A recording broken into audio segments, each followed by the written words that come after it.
I mean, I get it. I've never met anyone who's like, I'll have a Pepsi though. Ever. Like I know the friend that's like, I prefer Pepsi Max over Coke. And I'm like, there's not even sugar in Pepsi Max. And they're like, I prefer it over Coke. that is so weird. It's weird. Who does that? Exactly. No, like for me, the only time people drink Pepsi is when you're like, hey, can I have a Coke? And the guy's like, we'll have Pepsi. And you're like, okay, I'll have a Pepsi then. It's fine. Okay, yeah, sure. Oh, you know what? The only time I've heard I want a Pepsi is in Back to the Future. Ah. And I'm sure Pepsi paid a fuck ton to be on that. Oh, yeah. But it's so Pepsi, too, to pay for that kind of a spot. Coke is fine. Coke doesn't care. The world could be in apocalypse mode, and Coke would still be on their billboards with their Santa and everything.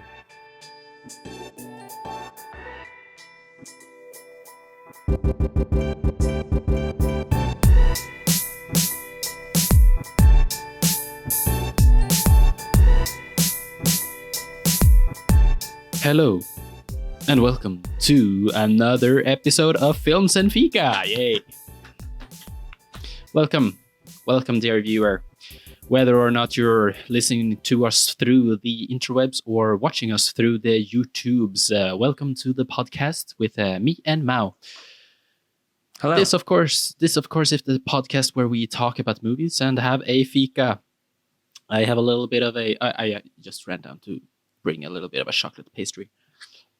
What is it you're drinking, though, Mao? That's not coffee. This is not coffee. For this episode, because of the film we're talking about, we thought it would be more appropriate to make it not coffee. We're drinking beer. We're drinking alcohol because this movie requires it. Child-friendly. This is not child-friendly, yes. Full disclosure, me and Algot have been drinking for the past 2 hours. That's just what it is. You didn't have to out us like that. Why did you do that? Well, I guess cheers. And cheers.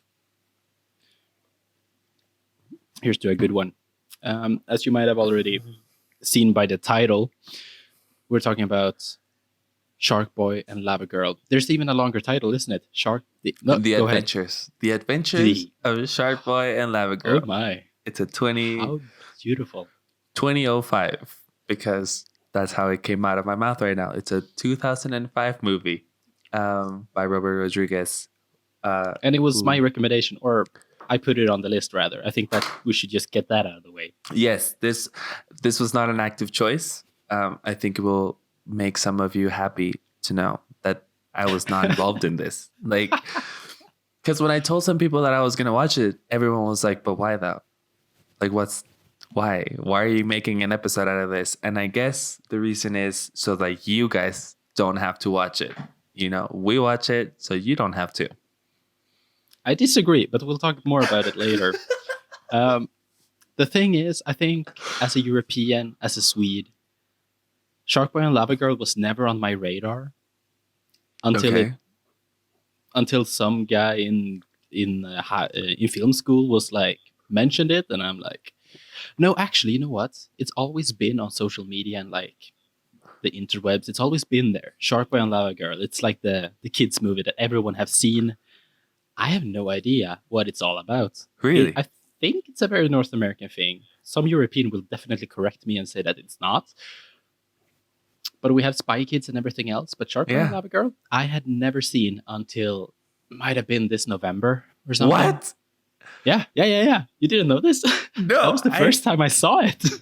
I thought you had seen it as a child, appreciated it as a child, and then thus rewatched it. And then brought us to this moment. So you're telling me the first time that you saw it, you were 21. I was 22. Right, because you're a year older. You were 22. I was 22 years old when I first saw The Amazing Adventures of Sharkboy and Lavagirl. Okay, full disclosure though, were you totally high? Were you drunk? Were you like I under wish. the influence? Oh, I wish, because when I ended the movie, I was like, I need a drinking game for this. And so Yeah. I now have one. I looked everywhere. You don't even know. I went into the deepest forums to try and find a drinking game for Sharkboy and Lavagirl Yeah. because it's that kind of a movie. Let's talk about it later. We have a drinking game for this film. Yes. And therefore, Bevs. Agreed. And we will get into it later for sure. But one of us was the guinea pig for said drinking game. And they have thoughts. So It's not perfect, but neither is the film. So oh, the film is far from perfect. It is okay. I think we keep wanting to go back into the film, Yeah, even though we have to intro the fuck out of this episode. absolutely. But Go ahead. you know, we can make the intro shorter this time, and just go straight into our recommendations for the week. Have you seen anything in the last week? Recommendations. Yes, I have. Nice. I was. You're welcome. I had to rack my brain pretty bad. What I did, I went back into my Netflix history, Mhm. and I do have a recommendation, like a very good recommendation. I need to make a list of my recommendations for this podcast. However, on Netflix right now, I think it was like released in the past month or two on Netflix. So it's a new Netflix special by David Chang. He's the guy who made, not Chef's Table, Ugly Delicious. He made Ugly Delicious. His new show or series is called Breakfast, Lunch, and Dinner. The first episode is the only episode I've seen, but it's amazing. It's with David Chang and Seth Rogen. Okay. Walking about in Vancouver, and oh my, it's so funny. The episode literally starts with Seth Rogen and David Chang, smoking a blunt. And, Of course. And of course, as you have to. You're in Vancouver, you're with Seth Rogen. You're with Seth Rogen. Yeah. But Seth is like so prominent, like only one hit, please, only one. Remember what we did back in New York when you were doing yada yada yada? Oh, wow. Apparently they're best buds, and it's amazing to see their dynamic. I think I've seen every episode from Ugly Delicious, and I love David Chang as a personality from that show. I love the Chef Show with Jon Favreau. I think it's great. It's great. I just finished the last season, or the most recent season. Mm-hmm. Love it. It's so cool. If you haven't seen the last season, Mao, you should really check out the one with the director from Spider-Man and Army of Darkness. So much fun seeing that guy in his natural state of mind. I think I'm in episode 2 of the newest season. Mostly I think because it's episode 3 or 4 with them. Okay. The thing about the show, about the chef show, is that it makes me super hungry, and because it is just so delicious looking, Absolutely. But I really, really enjoy it, and I think Jon Favreau is great as a host. Like I said, this guy who's carrying you through the series, I think he's really fun to watch, and I like his dynamic with the other guests that you have. Sure, fair enough. Breakfast, Lunch, and Dinner, David Chang produced, and everything like that. They are simply walking around in Vancouver. They meet the octopus that's named after Seth Rogen. It's hilarious. Go watch it, especially if you're into food and food shows like Ugly Delicious and the Chef Show. It's cool. Can't recommend it enough. Just that one episode, amazing. Just the one episode. The rest of the show, I haven't seen more. It's like Let's see. There's Marrakesh with Chrissy Teigen says. Yeah, and then there's Cambodia, and they go to. There's only 4 episodes, so I bet it's just as good. Okay. But I was just blown with the dynamic of Seth Rogen and Chang. That's all. That makes sense. It sounds really cool. I'll definitely check it out. What have you seen this week? So a couple of weeks ago, and I say a couple of weeks because my knowledge of time has gone to shit because of quarantine. Like, I don't know what day it is. I don't know what month it is. It's been all over the place. So a couple of weeks ago, which might be more, I saw The Invisible Man.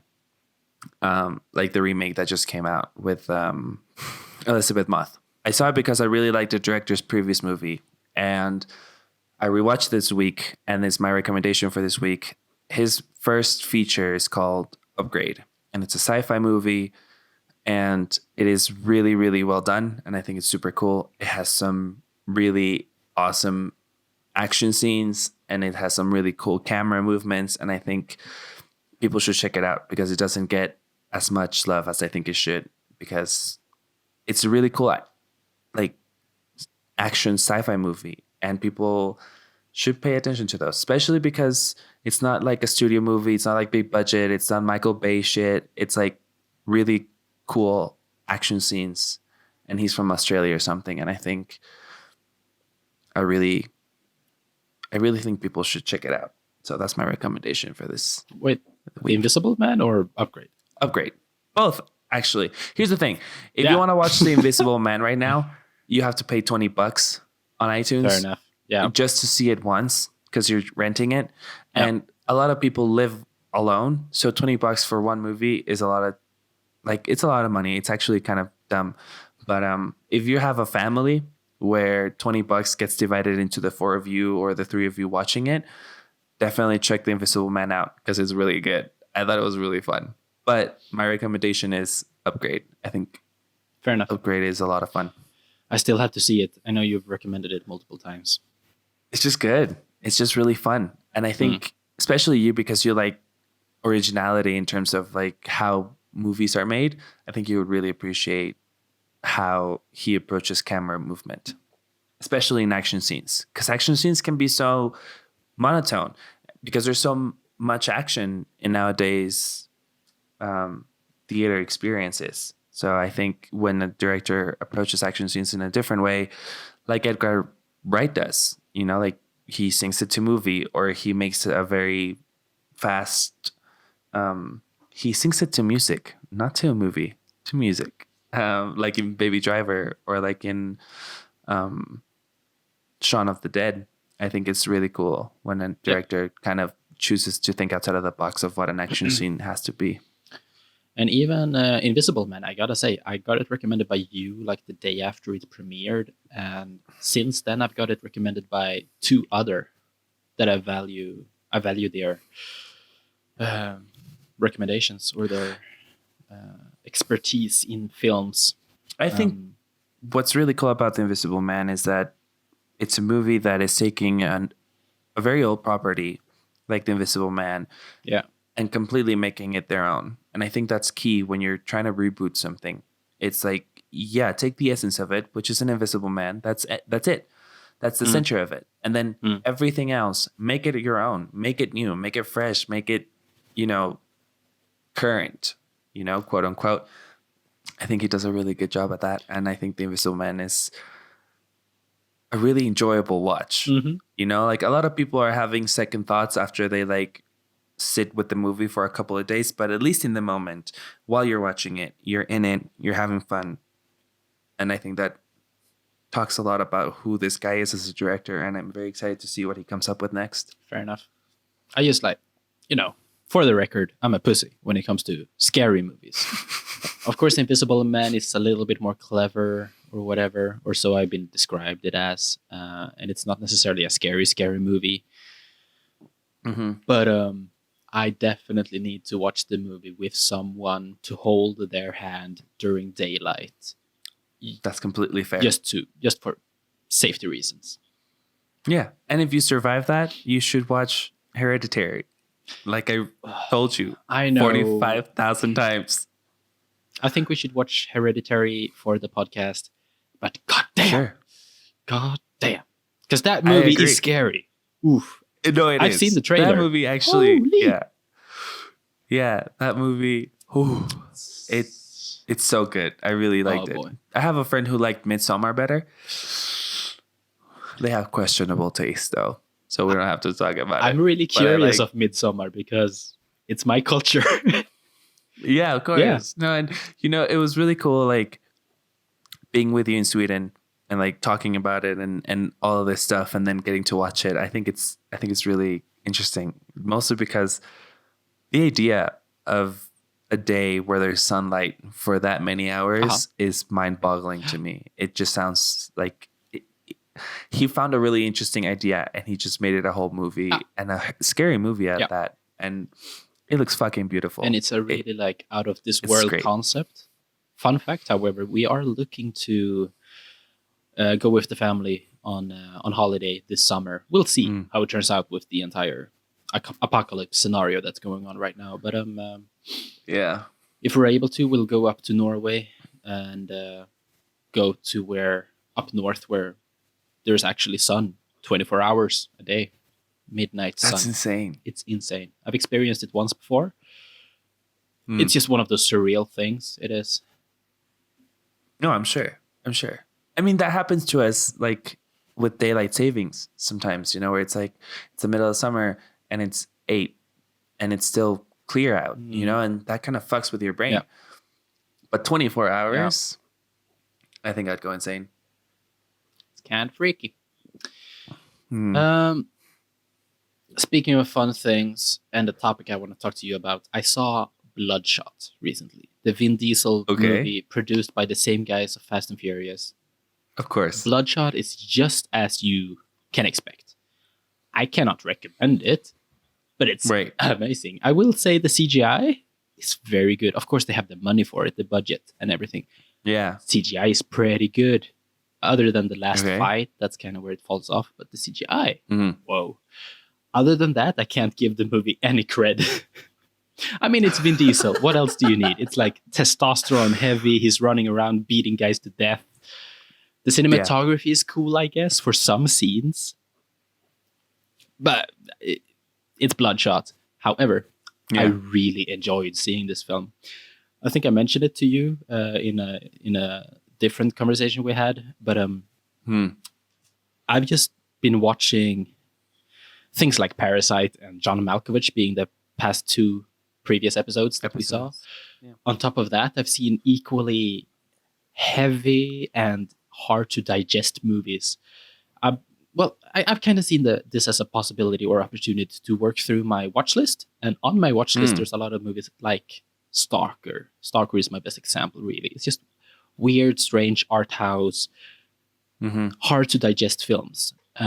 That's for sure. It takes a lot of like mental energy in a weird way. So it was a relief to see a movie like Bloodshot. But then again, that's my way of watching movies, is that if I were to rank Bloodshot, I cannot remember what I gave it on Letterboxd. Let me find out for you real quick. But for what it is, a Vin Diesel testosterone Fast and Furious heavy movie, I gave it a 3 out of 5, which is it's above average. I mean, it's okay. Yeah. For what it was. That's just how I watch movies. And I feel like movies like Transformers is a good example. They don't get enough cred for what they do because they hit their target audience on the head. Yes. Especially if you're on Letterboxd, people are so pretentious. So my question to you, kind of to throw it back to you, is like, they are. Can you see too many pretentious films to where you become that annoying kid in film school that only watches Tarantino movies because they're so good? Oh my God, I don't even watch like Bloodshot because who wants to see that shit? Here's the thing about the pretentious movie at film school that you just mentioned. They talk about Tarantino like the guy's this fucking godsend perfect director, and like his movies are kind of like the threshold above for good cinema. Yeah. But to be completely honest, and this is no disrespect to Tarantino, like I like his movies and I enjoy them thoroughly. But the moment that you realize that the guy, I don't want to say steal, even though he steals, but let's call it homage, right? So he uses a lot of story elements and a lot of visual elements from other films, older films, foreign films that the American audience is not familiar with. So then, I mean, he talks about it. He talks about it. If you look for this information, he does say it himself. Like, if I'm writing a Western, I probably look at a lot of Westerns, you know? So he talks about it, but a lot of people don't know it. And a lot of people think that his talent comes from in all of shapes and forms. But just as a spoiler alert to a lot of people, I guess, Tarantino just knows how to use other people's talents so that his movies are elevated. And that's fine. And, you know, like, I really enjoy them. And I think one thing that I can take away from him is the way that he writes dialogue. Like, his dialogue is pristine, and I enjoy the living shit out of it. Like, it's so good. And it's mouth-watering, and it's great. But I think it's funny that your idea of a pretentious film school student is a Tarantino fan, because it makes sense. And it's weird, though. Because Tarantino is not necessarily... I mean, he's not Hitchcock. He's not so many other... He's not Ingmar Bergman. He's not Charlie Chaplin. He's not... what's the other black and white guy? Ashton Kutcher? No. Something. Help me out here. The guy with the train and the barn that falls on top of him. Buster Keaton. Yeah, that wasn't even close. He's not Buster Keaton. He's Tarantino. I guess he's like the weird midpoint of extreme film genius and Michael Bay. Yeah, for sure. He's very approachable, yet the step step above other people. Agreed. And I think that's why a lot of people didn't like Once Upon a Time in Hollywood. Because that movie is way more like his other movies, like Pulp Fiction and Reservoir Dogs. But it's pretty and people got used to... Yes, but the people who were excited about Once Upon a Time in Hollywood were the people that jumped on the Tarantino train when Django and Inglourious Basterds came out. You know? Yeah. Those are his very accessible films. Like, fair enough. I have a lot of people within my friend circle who really like those two films, and they can't stand anything in his like work other than those two films. You know, one would argue that Kill Bill is also very accessible, but for a lot of people, it's just very over the top. So they don't like it. So I think that's why Once Upon a Time in Hollywood was very hard for a lot of people to watch, because it's not Inglourious Basterds and it's not Django. You know, like, you don't see blood until the last like 10 minutes. Yeah. And those 10 minutes are so good. But the movie really shows what Tarantino has learned to do over the years. And he's really good at building tension. And you see that when Brad Pitt is at the ranch, and he's really good at that. And he's really good at just like dialogue scenes that go on and on and on. And for a lot of people, that's not something that they like. Yeah. But because Inglourious Basterds is such a fun, witty, like World War movie, and then Django is just like violent.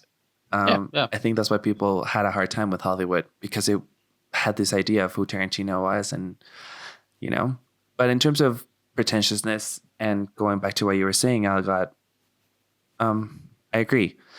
You can become that person very fast and very quick, and you're just like, oh, I only watch foreign cinema, and I would never watch something that came out of like the Hollywood mass-produced and I feel like it's movie. Easy to become that.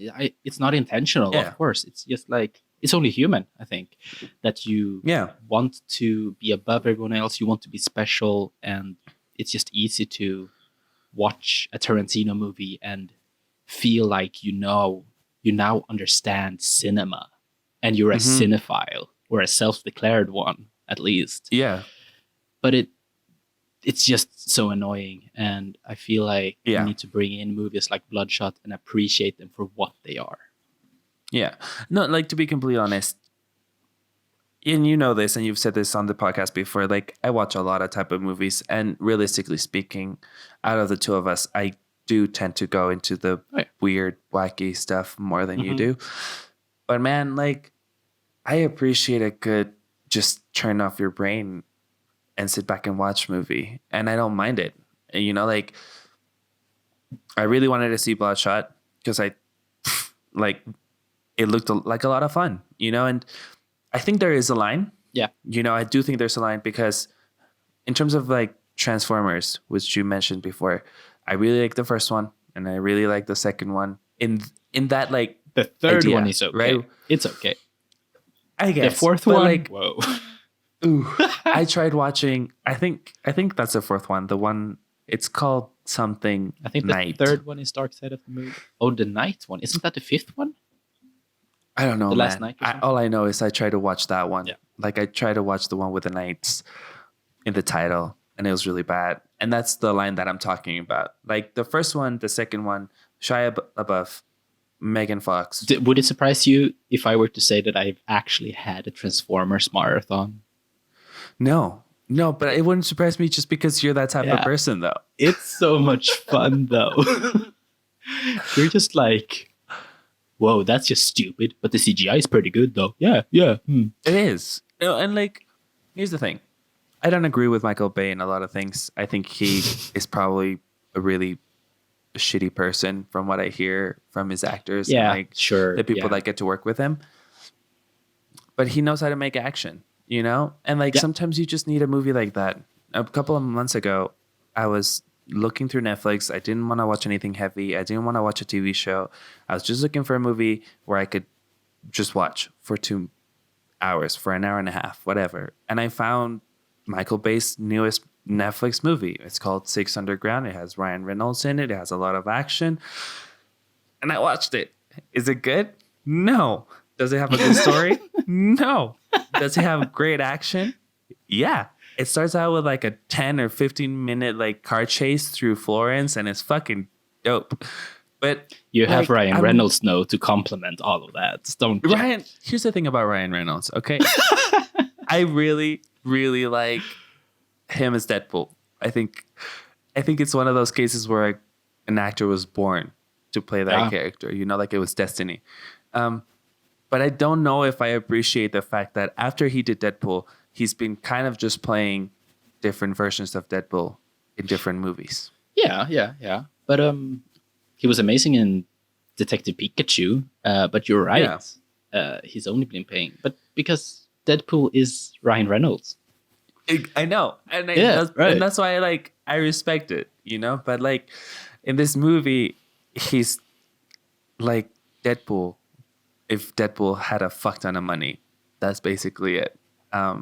He's like Batman, and he recruits a bunch of other people, and they become like this hit squad, like underground people that you pay to do stuff with like guns. And I'm sorry, Mal. It's You're just gonna fun. Hate me, but I need to pee again.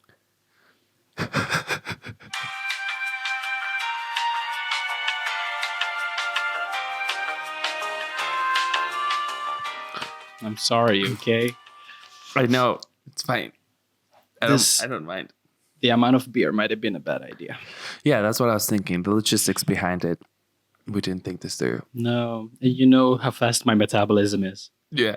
So yeah, like at the end of the day, it's like I agree with you. We should, as a society, understand that there's a place in movie canon for everything. You know, like realistically speaking, man, like no one wants to watch heavy shit daily. Like it's not a fun thing to do. Like I appreciate the experience and I love it. And you know, there's movies that I adore so much that I would not see in the next 3 years just because it was such a fucked up thing to sit through, you know?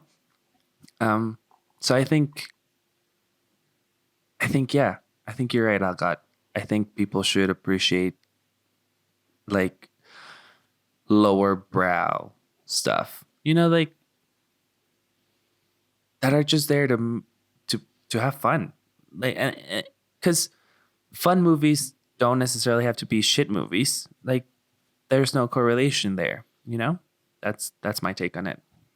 I just want to give a big middle finger to the people that and I'm sorry if this is hitting any of our viewers specifically, but I just want to give a big middle finger if you're that asshole who's looking down on someone just because they appreciate someone that watches Transformers. Big deal.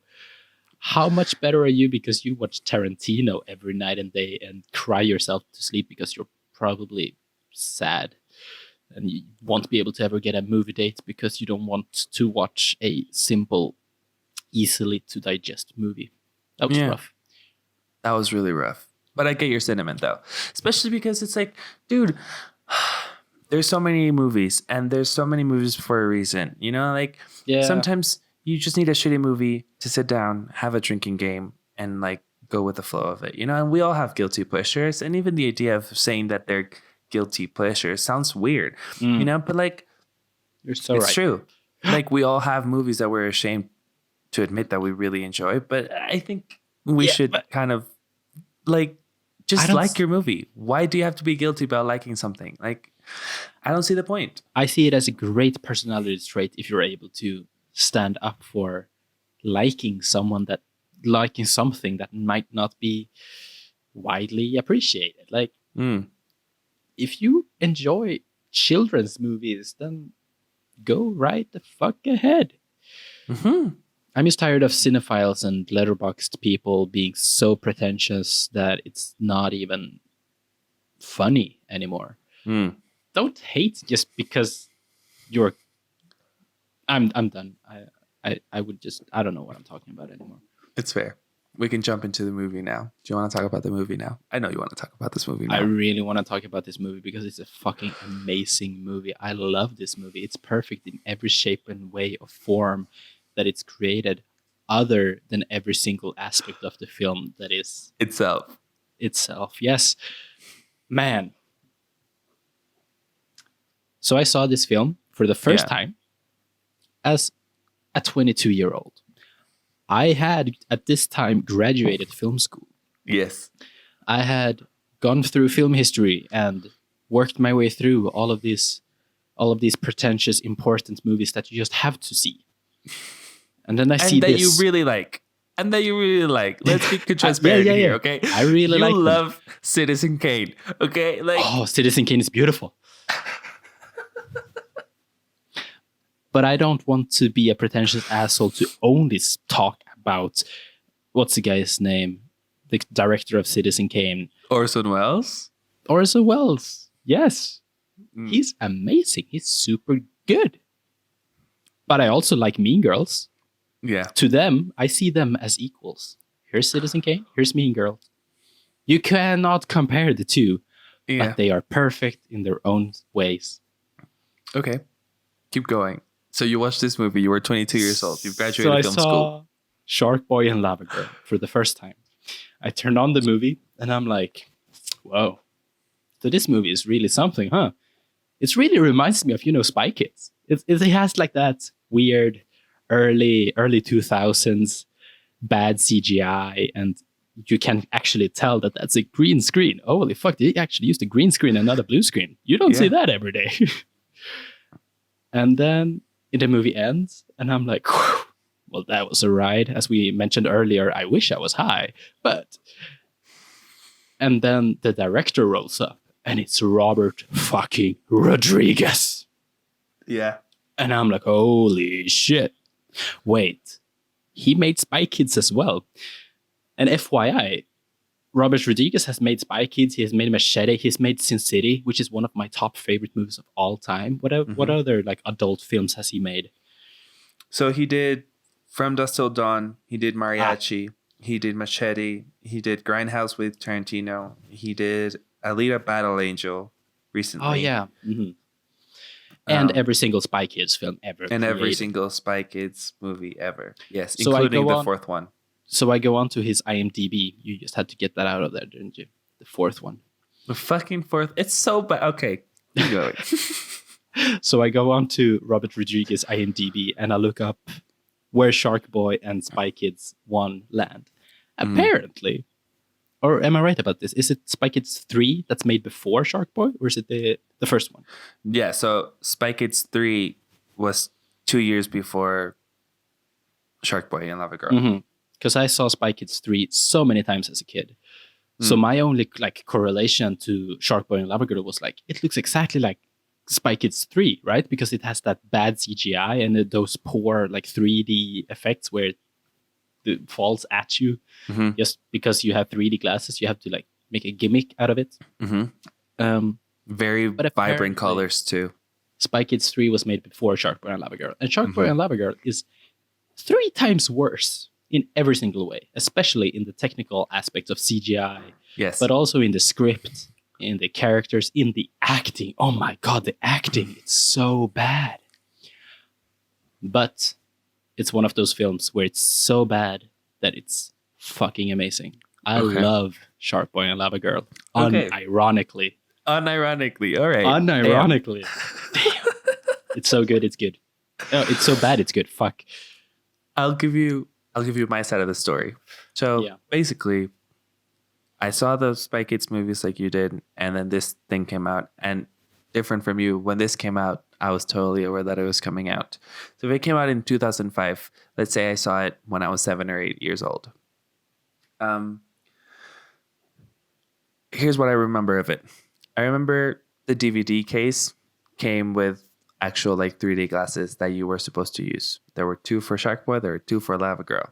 Then I remember my brother really liking this movie, so we watched it plenty of times. 3. And this is how weird human brains are. We obviously watched a dubbed version because my brother didn't like reading subtitles when he was little.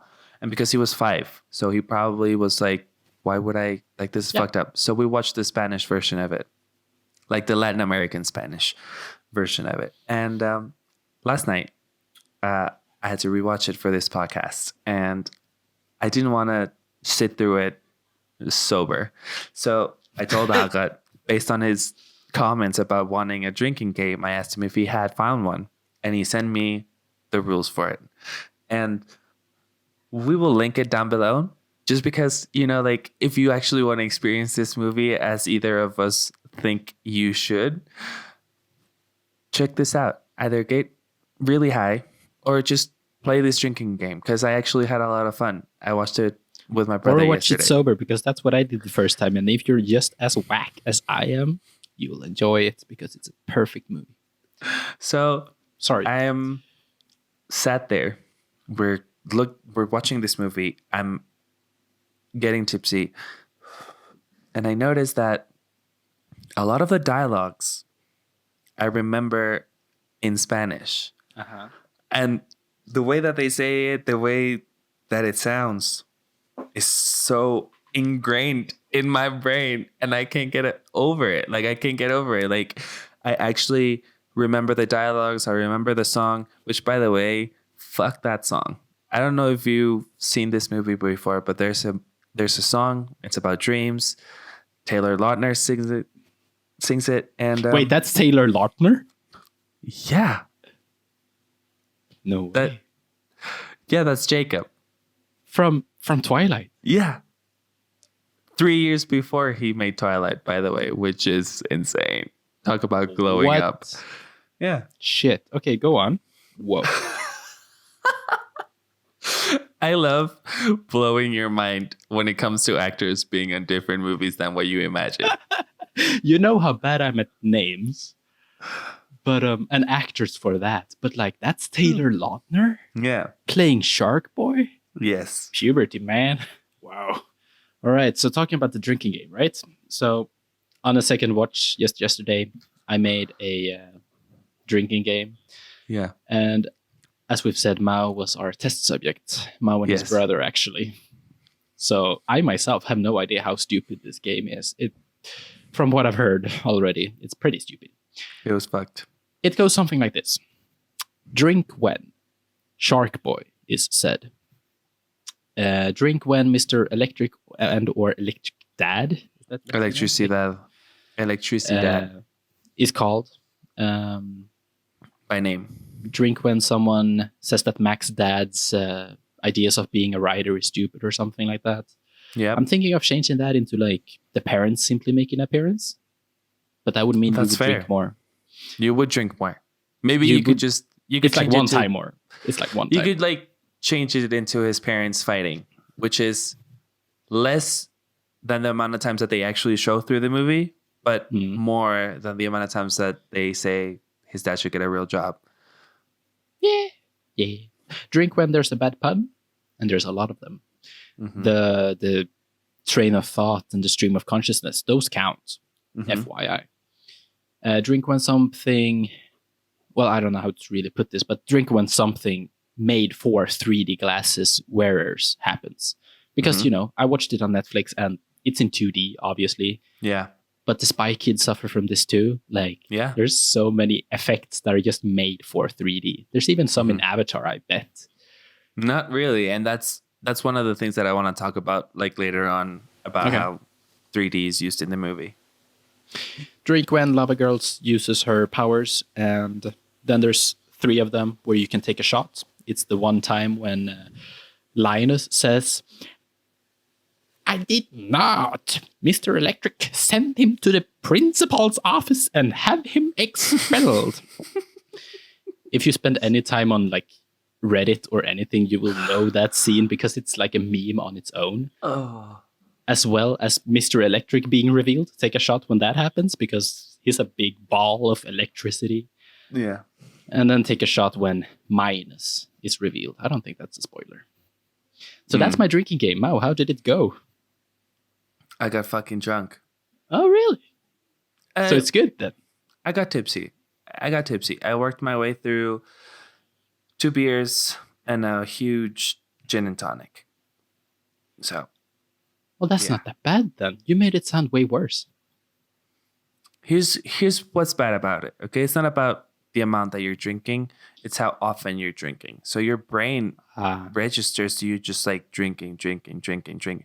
There's various parts within the movie where at least 2 of the rules that you just mentioned overlap. So you're drinking for one, you're drinking for the other one, you're drinking for one, and then it's you're drinking for 2 minutes straight.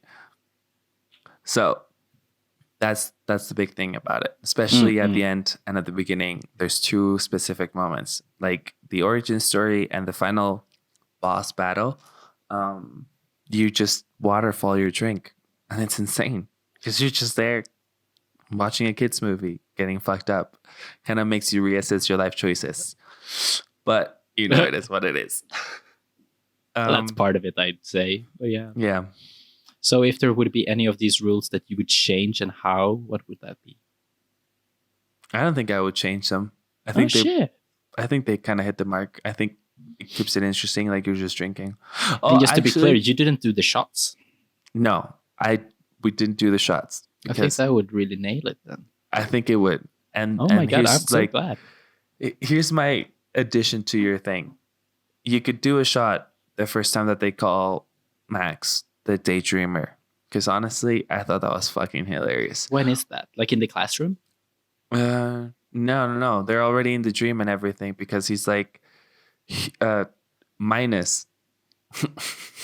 Yeah. Minus tells Mr. Electric, you have to find him. He can defeat us. He's the daydreamer. And I found that hilarious. Okay. Or talking sharks. Talking sharks should definitely be added to either shots or drink when, because talking sharks, the talking sharks in Nemo look way better. Way better. Yeah. Talking sharks as a whole is just what is that? Oh man, that's the one thing that I forgot happened. Out of all the movie, the one thing I forgot that happened was that the sharks talk to Sharkboy. And it's just and so I legitimately, weird. The sharks could have just been there. They don't need to talk. Just have sharks. Yeah. Or make it obvious that they're communicating with Aquaman. Aquaman, he can talk with fish through his brainwaves. Yeah. These sharks talk. And they move their mouth. It's hilarious. I can't do it. It's so bad. I hate it so much. So, simply said, we have a drinking game. It's in the description. Yes. If you want to go that route, I love the movie, regardless if you're sober or not. Here's what I'll say. Completely transparent. I didn't like this movie as a child. So it already had that against it, at least for certain people, there's some nostalgia to it, but I didn't like this fucking movie as a child. And that's when I was supposed to like it. So did I like it this time? No. Did I have fun watching it? Yes. I got I got a really nice evening drinking with my brother. It was nice. We bonded. It was cool. But I would not recommend anyone watch this movie sober at all. Sorry. That's just it. So, with that being said, this is your official spoiler warning. If you want to avoid spoilers, I mean, it's a stupid film. It truly It's 15 is. years old, guys. Get over that's it. true. That's true. So, this is a spoiler warning, but there's really no need for a spoiler warning. Yeah, just keep listening. This gets fucked up. Do you know where this movie was born from? I have no clue. Okay. I would assume it's similar to Spy Kids because it's essentially the same. Well, in essence, it's the same, but maybe that's just Rodriguez's directing style. Well, it's funny that you almost said editing because Robert Rodriguez directed, shot it, cam-opped it, edited it, wrote the music for it, did production design on all of them. So, okay, long story short, Robert Rodriguez has, and I don't want to be like fake news, so I will stick to the movie that I know. I know for a fact that in Sharkboy and Lavagirl, he has 14 different credits as crew. Mm-hmm. Only as crew. Not including above the line, i.e. producer and director, etc. Oh, no, including them. Yeah. And I know he's that not it's acting very in this similar. One, though, is he? I don't think he acts. I think he might lend his voice to certain things, but I'm not sure. And I know that's the same for the Spy Kids movies. Like he's all over the crew in those movies. So there's a look to these movies. They're like very saturated in color and they look kind of surreal. And that's, part of Sharkboy and Lavagirl too. So that's the visual style of it.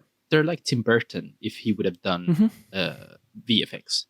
I guess so. Yeah, that's a good way of putting it. But weird way. Here's the beautiful part about this movie, and I'm so glad that you don't know.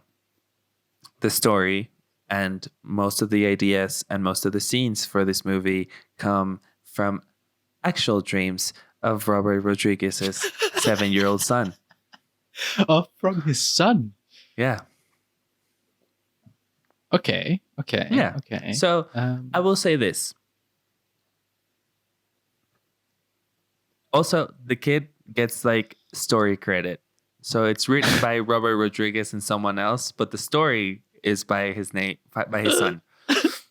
That's kind of like cute. Officially. It's awesome. I think it's awesome. And here's the thing. And here's the big thing I appreciate about this movie and kind of just the Spy Kids movies as a thing. They are meant to be made for his kids. He just wanted to be able to make films that his kids could watch and enjoy. And I can get on board with that. More specifically with Sharkboy and Lavagirl, he's taking this thing that he shares with his son about, his son coming to him and telling him his dreams and what he likes about them and what he doesn't like about them. And a lot of his family members are part of the movie, whether cast or crew. And the movie starts with that. It says a Rodriguez family production. So oh shit. My take on this is like, how certain families like making home movies, home films for their own enjoyment and all that stuff. This is what happens when one of those movies has a filmmaker as a parent, a shit ton of money behind that parent, and the support of a major studio, which in this case is Miramax. This is it. That's it. Sharkboy and Lavagirl is a home movie. There's no way around it. Jesus Christ. Jesus Christ. Yeah. That's amazing. Amazing. That's what I admire about the movie. After this has been said and done, I will proceed to only say negative things about it and laughable things about it. Okay? Like, it's just so bad. Yeah, come on. Algot. Like, Shoot, it's so bad. Like the script, the writing, it paints. The dialogue. Oh my! I it don't know if it's basically the hurts delivery me. of the lines, but no one speaks like that. It's No one. insane. Not a kid ever speaks like Max does or like Sharkboy and Lavagirl do. And the two main ones, like Sharkboy and Lavagirl, they're supposed to be superheroes, and I will give you the credit that they maybe don't speak like a normal child would. Yeah. But no child at any point that I have ever met speaks like Max at all, ever, or behaves like him. To be completely honest, like, or even more so, I find Linus to be the weirdest one, because while Yeah. he's the school bully, or at least the bully of the story, with the way that he talks, he would get bullied himself. I'm just Yeah. pointing that out. It's 100%. He's like, there's this one point you might be able to actually say the actual quote, but he has the diary in his hand, and they're at the playground, and he's like, throws this deep quote from some philosophical guy. It's so weird coming from his mouth, and it's Yeah. like a great throwback at Max. But it's like, why are you bullying him using psychology? It's so Yeah. weird. And like, there's so many like one-liners, like cheesy one-liners, And I that feel are like so that's- bad. That's where it really becomes clear, because it's so forced. Yeah, But again, it's hilarious. some of them are so bad that you laugh. Like, it goes like, I feel when it comes to a joke, there's bad where you're like, no, that was bad, and then there's like, okay, mediocre. Yeah. And then you go above that as a bad joke, but it is so bad that you actually create a laugh out of someone. So some of them are that. Most of them are just like, did they just say that? Like, is that it? Yeah. Like, someone Did read that it just happen? on a script. Because here's what boggles my mind. Okay, you and I know what it is, what the process is to make a movie. We've made shorts, and we've looked into the process of making movies, and we know for a fact the scripts go through drafts, and those drafts go Yes. to a whole bunch of different people who Yes. read said drafts and comment on it one way or another. That's how it is. And this movie went through Miramax. Exactly. People, like actual people in the film industry who, aside from very shady, very disturbing recent events, Mhm. were very successful within the movie industry. And those guys, who we will not name, because we're sensitive and we don't want to publicize them. We don't want to give them more power. At the end of the day, these two brothers, wink. They looked at this script and they were like, bro, we'll totally produce this for you. This And is dope, man. We It's should make like- this. Quentin Tarantino went to the premiere of this movie. And I feel like what this movie really teaches me is how the film industry really is all about who you know and who likes you. Because at the end of the day, Yeah. if you have your bros behind you, man, you can do whatever the fuck you want within the film industry, man. Like, that's it. I feel like that's Robert Rodriguez's entire career. Yeah. He's an amazing filmmaker, but he has these few films that are just, how did this happen? Yeah. No, he's like all over the place. It's like, Yeah, he is. he will give you a good movie and then he'll give you two really bad ones. And he'll be like, but I have a really good movie coming up. And you're like, fuck, okay, I guess I'll watch it. Whatever. It's fine. And on top of that, like, judging by the chef show episode, I should say, Yeah. he seems like an amazing person to be with. He seems like a really cool dude. Like, I would Yeah. hang out with him. In that episode on Chef Show, he makes killer pizzas, and he's Yeah. talking about how, who was it?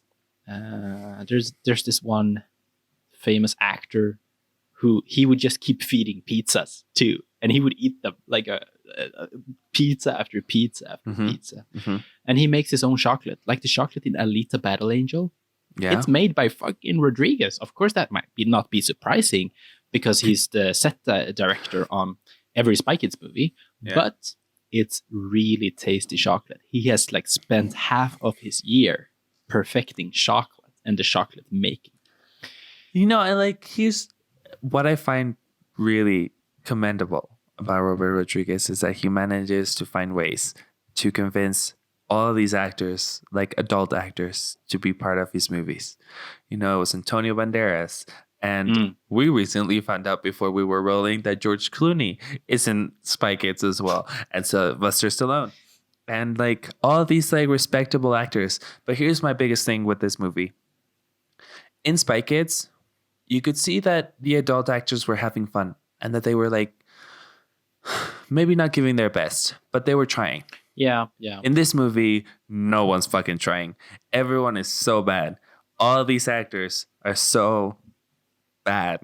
And I don't know what happened. But the actors are bad in the sense of like emotion. Even the adult ones, because most of them are kids. Most of them are kid actors, and that's excusable. But the adults... You know, here's the thing about child actors. I will say it is excusable for most of it, right? When you come across a child actor, it's excusable. But here's my biggest thing about child actors. Some of them are really fucking good. And you just have to find those, right? You just have to help them through the like rough patches. So if you're going to make a movie that relies solely on child actors, why not try harder? Like, especially because with the Spy Kids Robert movies. Rodriguez, and he doesn't, especially with the Spy Kids movies. Yeah, I can see because it's that franchise and all of that. Sure. And he tried. He like Spy Kids 1 and 2. I wouldn't say it's Oscar-worthy performances. Okay, whatever, but they're not bad. Because I see his films, Spy Kids and Lavagirl and Sharkboy, to be passion projects, and therefore it's not as picky. You don't have to be as pretentious. You might not go through every step as you would in a studio film. Yeah. I don't know. But you got a point. Yeah. I just found that no one was actively wanting to do their job as an actor. And that's probably a very harsh way of putting it. But it was very apparent that they didn't want to be there, or that they were not having as fun as last time. I don't know. It was weird. I think the only guy who was having fun through that was actually George López, who was Mr. Electric. Yeah. Yeah. And I mean, obviously the kids were having fun. They were dressed as superheroes. They had powers, but apparently Sharkboy is fucking Taylor Lautner. So I mean, he's not doing too poorly, right? No, I know, but like there's a big debate going on in a lot of internet communities regarding the fact that he can act, or is he just a pretty face? Yeah. Okay. You know? Point. I mean, he doesn't have much dialogue in Sharkboy and Lavagirl. Maybe for a reason to begin with. Yeah. I don't know. Yeah. Okay. So I want to bring it on a serious note right now. Okay. Here's why. Seriously. In all seriousness. Okay. Here's why I love Sharkboy and Lavagirl. All right. And it kind of comes back to something that we've been talking to each other a lot about in these podcasts. And it's about escapism. And I think it's just simply enough something that resonates with me. It's like the movie Walter Mitty, The Amazing Life of Walter Mitty. It's like Stranger Fiction. It's just something just works with me when it comes to movie about dreamers. I know Sharkboy and Lavagirl takes it to a next level, and they're just so blatant about Max being a dreamer, and he have to dream up things, and you can't lose childhood because if you grow up, you will become boring. And the entire Peter Pan storyline. I'm not a huge fan of Peter Pan necessarily, but every single movie that plays on your emotions in the sense of not growing up because you will become boring and you won't have dreams and etc. etc. There's just something that resonates with me, and I think it's a very personal thing. Definitely, probably is. That's a sentence. But every time I see a movie like this, I can't really remember the last one I saw But when there are movies, and there's a lot of them, that plays on the fact that you don't need to grow up. You don't need to stop dreaming necessarily, just because society puts the pressure on you that you need to be an adult and you can't experience the joy of being a kid again. Yeah. It just sits well with me. And that's what this movie does. Okay. In a very, again, blatant way, with the dreaming aspect and all of it. But it works. It gets the message across extremely clear, but it works. Yeah. I seriously relate to Max being torn between his teacher saying one thing and his, well, in this case, actually his actual dreams saying one thing. You could even like go a step further and seeing it as an entire metaphor of not giving up on your dreams, even though your high school teacher might have told you that making art is fucking stupid. You won't make any money of that. But actually pursuing your dreams, that's baller. And there should be more of that. There's a positive message mixed in between the poorly and amazingly bad CGI. Amazingly bad. And I mean, you know, when you put it like that, and that's why I made it very clear that I didn't like this movie as a child either, but I agree with it. I agree with what you just said. I agree there's a message to it, and I agree that to a lot of children when it came out, and a lot of children who have seen it since, it probably adds to them, and it probably is giving them a powerful message. And like you just brought up, and it's a very important point, we are artists, we're creatives, and whenever we talk about our career choice, a lot of people tell us like, so how's that? Do you make money? Do you think about this? Do you think about that? And it's never like, oh, I'm a lawyer, and people are like, oh shit, you know, like, congratulations, like, you know, I'm sure it's baller, like such a cool career choice. Or like, oh, I'm a surgeon, and it's like, oh my god, like you save people's lives. And you know, it's getting better, and I've noticed this lately, like a lot of people are taking creators more seriously, I guess is the word I'm trying to find. But sure, for a long time, people just take art for granted a lot of time, you know, and to pursue a career in it is not the easy choice or the safe choice. And, you know, like, especially because if you create, you're probably insecure or deeply insecure in some way or another about what you are creating. And, you know, and I agree, it has a good message, and I do enjoy it. I just feel this is covered up in everything else, you know, like we've seen movies from the same, you know, time frame, like late 90s, early 2000s, that hold up so much more, because this looks awful. Like when you said that you can see that it's a green screen, it's not, and this is kind of us being a little bit more technical, but it's not about that it looks like a fake background, which is a thing in a lot of the scenes. It just looks like the kids are like superimposed on like a flat background.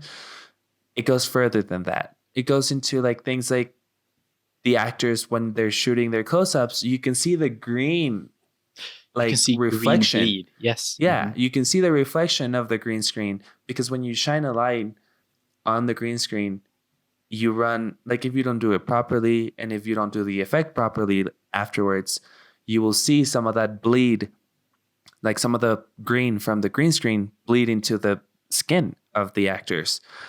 And that's where I get really frustrated with the movie, because I know the potential that the guy has as a filmmaker, even as a children movies filmmaker, you know, like, and he's such a pioneer in using digital format instead of normal film and all of this other stuff.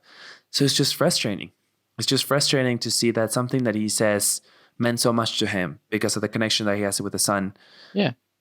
Be so poorly done. And that's truly why I was surprised to find out it was actually Robert Rodriguez, because to me, watching the movie at first, it was like, so they're totally riffing on the Spy Kids like aura that is. But no, it's the same guy. Maybe the story meant more to him. I wouldn't be surprised if it did, because it's more of it's made for his kids, apparently.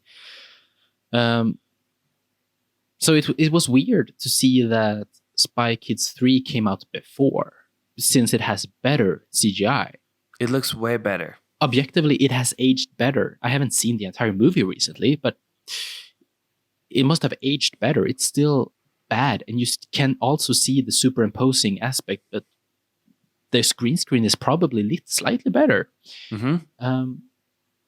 But I would assume it just comes down to money.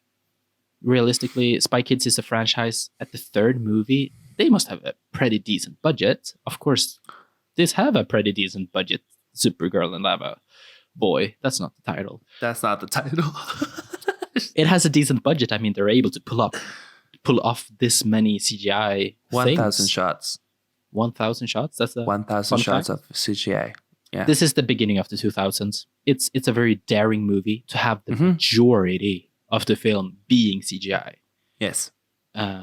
It's not going to be great. It's not going to age super well. But if you were to compare it to Spy Kids 3, which is fair, Spy Kids 3 just holds up way better. Yeah. You don't think it's about money solely?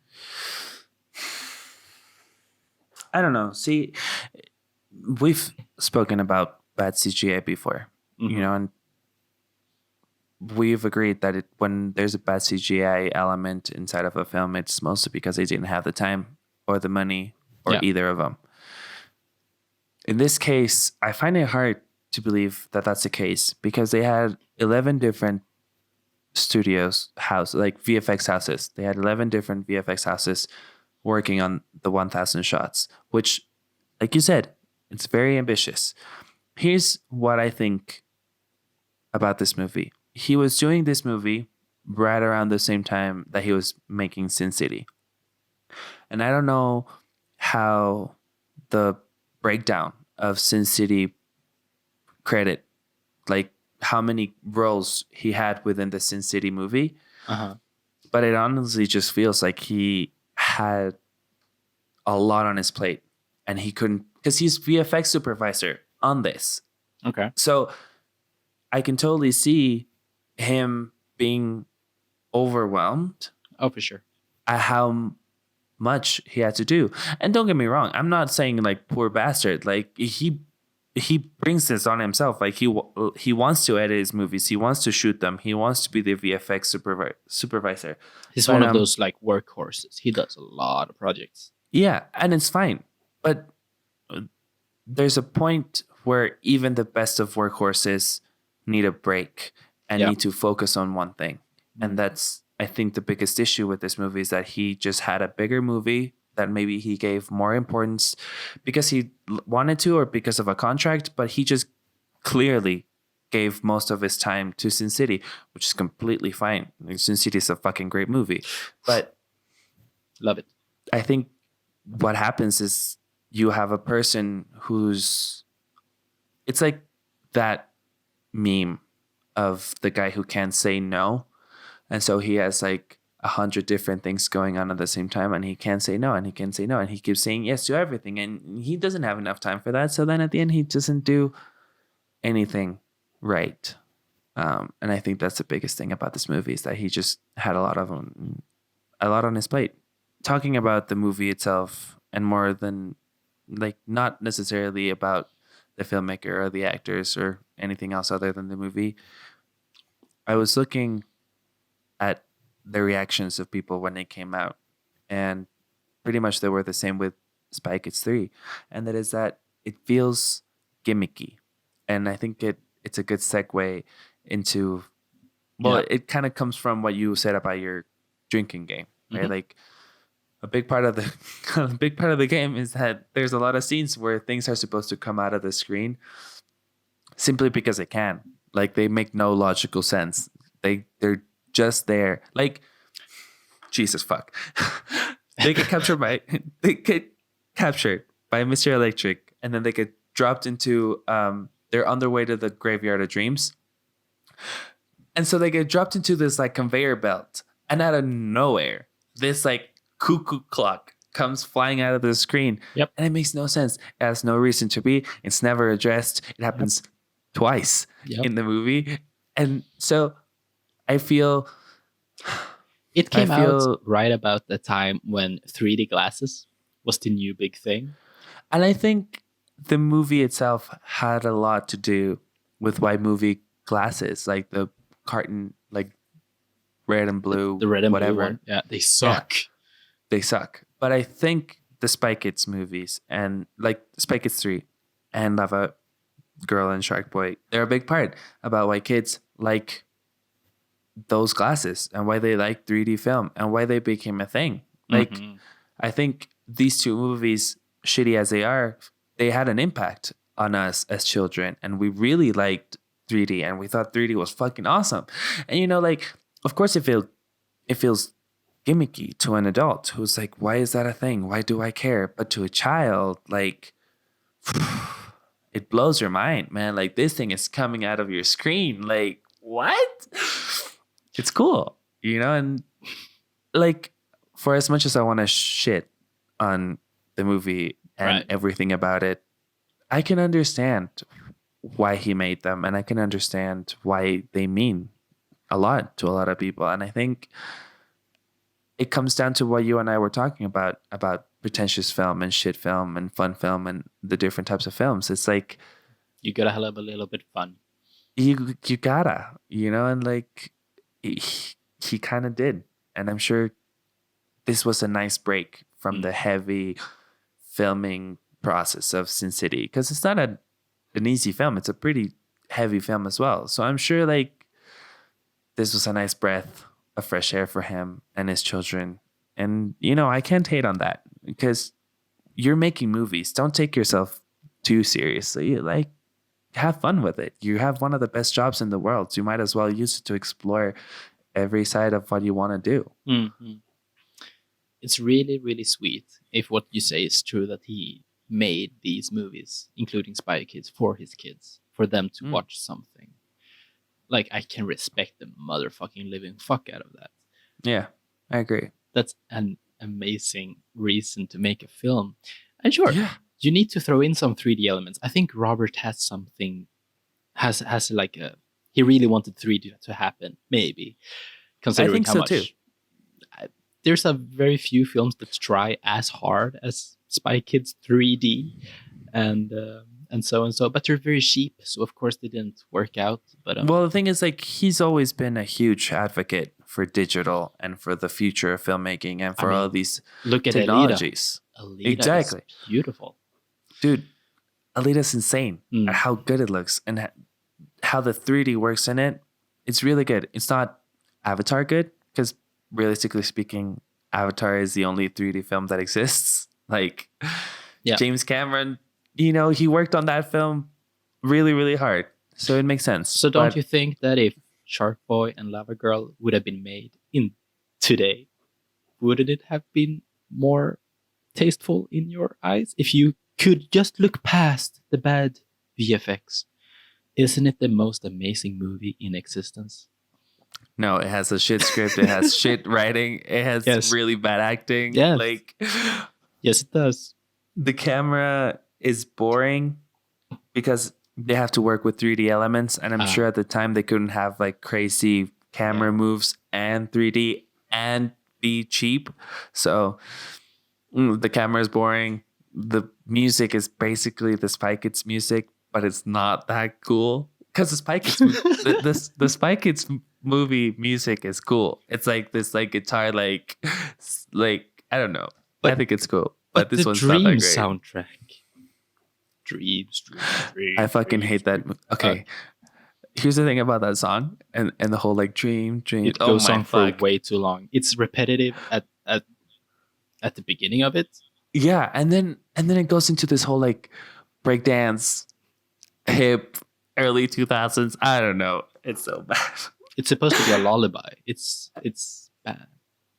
So what would you give the movie as a whole out of 5? How many stars? I think what's worst about the song is that it's so fucking catchy that it's still in my head after like 18 hours. And I hate myself for it. I'll try again. How many stars out of 5 would you give this movie as a whole?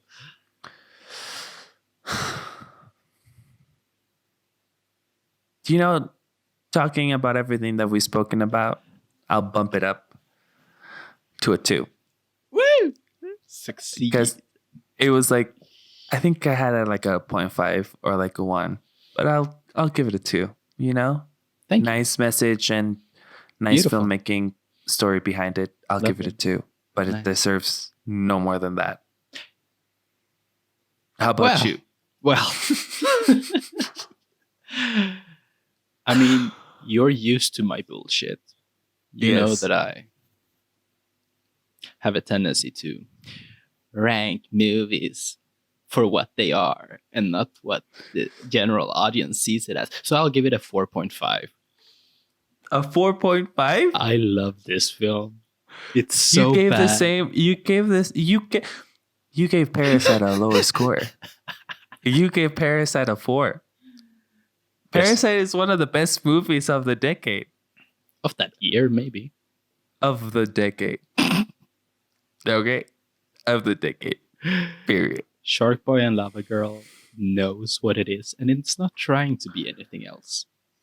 Oh, I mean, you're right. It has And it a makes sense. great Like, message, within- and I wish I would have seen this as a kid. It would have made me such a bigger person. Maybe I wouldn't even know you, and that would have made me so happy. That's fair. My life would be better without you in it too. Right? 4.5 stars. I think it deserves it. Here's what I'll say about what you're doing right now. You know, first of all, you're probably costing us listeners and subscribers because they're like, fuck this guy. But more than that, Fuck you. I don't. Fuck you. here's the thing. I can't disagree.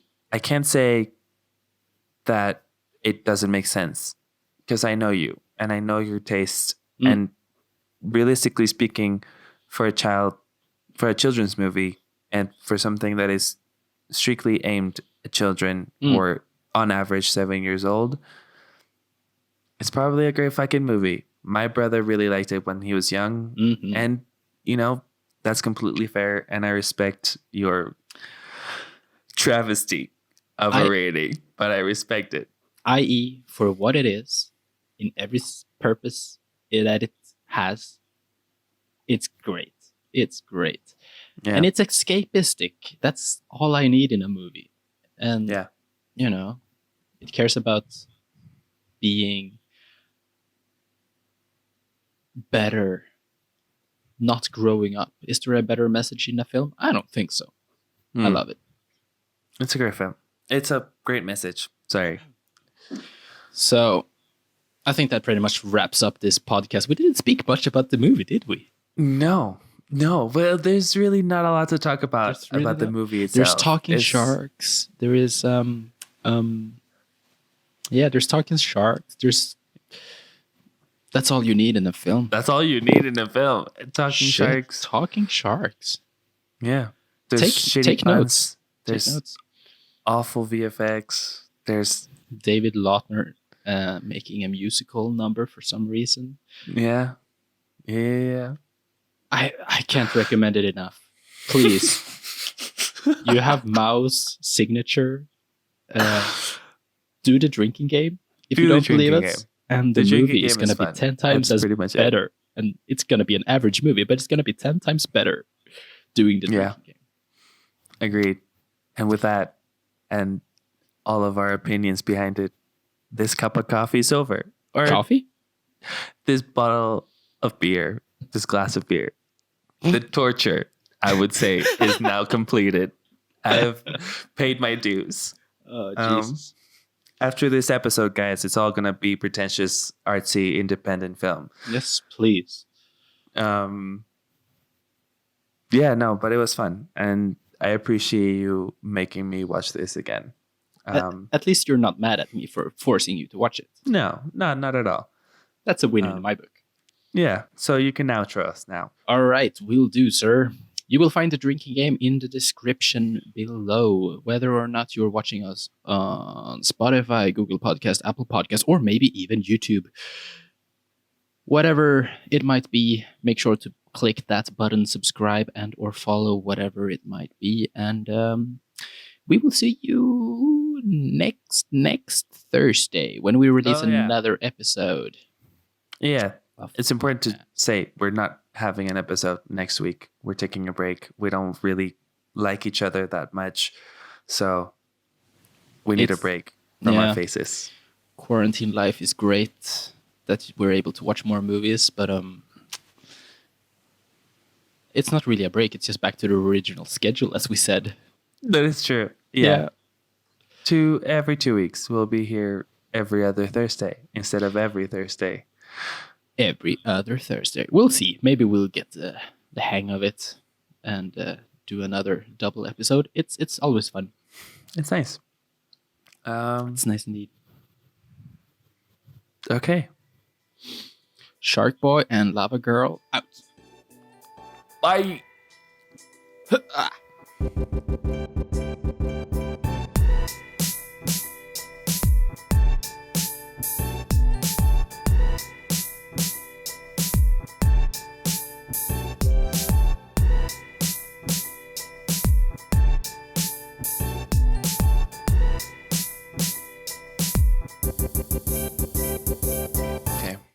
I'm stopping the recording. That was weird. You're weird. I think they get it by now.